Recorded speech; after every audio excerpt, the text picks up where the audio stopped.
அனைவருக்கும் வணக்கம். இன்று நடந்த அரசியல் சூழ்நிலையில் இன்று நடந்த சுவாரஸ்யங்கள் என்னன்னு நம்ம பார்க்க போகிறோம். அதில் இது என்னன்னு பார்த்தீங்கன்னா, புதுக்கோட்டை விராலிமலையை சேர்ந்த திரு விஜயபாஸ்கர், முன்னாள் அதிமுக அமைச்சரும் இப்பொழுது எம்எல்ஏமாக இருக்கும் திரு விஜயபாஸ்கர் அவர்கள் தாவைக்கால இன்றைக்கி இணைஞ்சிருக்காரு.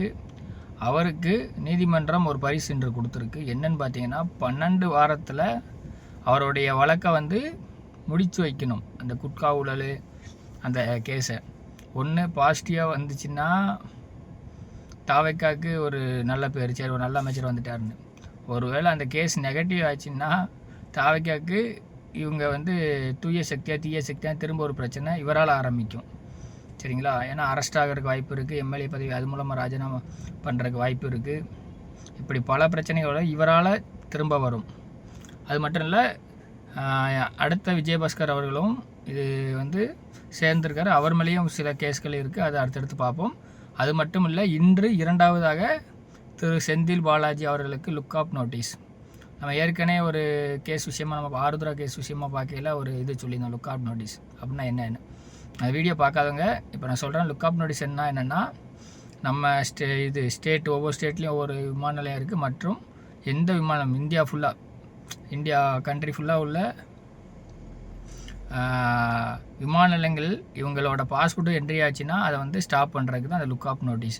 இவங்க வெளிநாடு தப்பிச்சு போயிடக்கூடாது என்பதை விமான நிலைய தூதரகங்கள் அவங்களுக்கு நம்ம இன்ஃபார்ம் பண்ணுறது தான் எமிக்ரேஷன் சொல்லுவாங்கள்ல. அந்த இதில் கொடுக்கையில் என்ட்ரி அடிக்கல இவர் பேரில் இருக்குது. அப்போ இவரை நம்ம நாடு தப்பிக்க விட்டுட்டோம்னா திரும்ப நாடு கடத்தி கொண்டு வரணும். அது ஒரு பெரிய ப்ரொசீஜர் இருக்குது.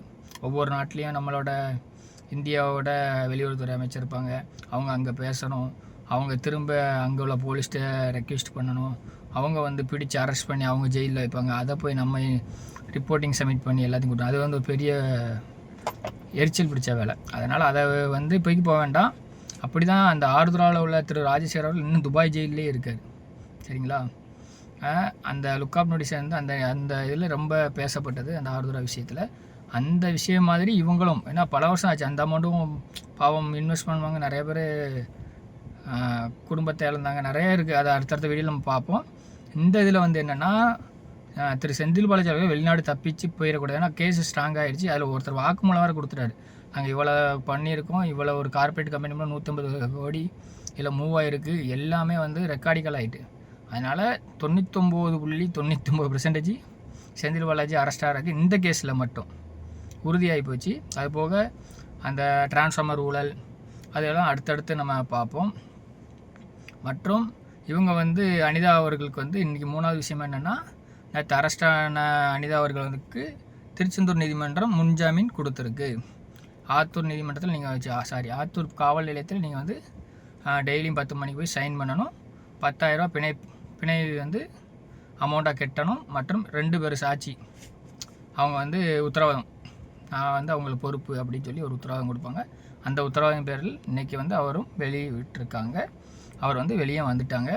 அவர் சொன்ன மாதிரி ஆட்சியை கலைக்கிறாங்களா என்னென்னு அடுத்தடுத்த வீடியோவில் பார்ப்போம். நன்றி, வணக்கம். நம்மளும் அரசியல் பழகுவோம், வாங்க பேசுவோம். நன்றி, வணக்கம்.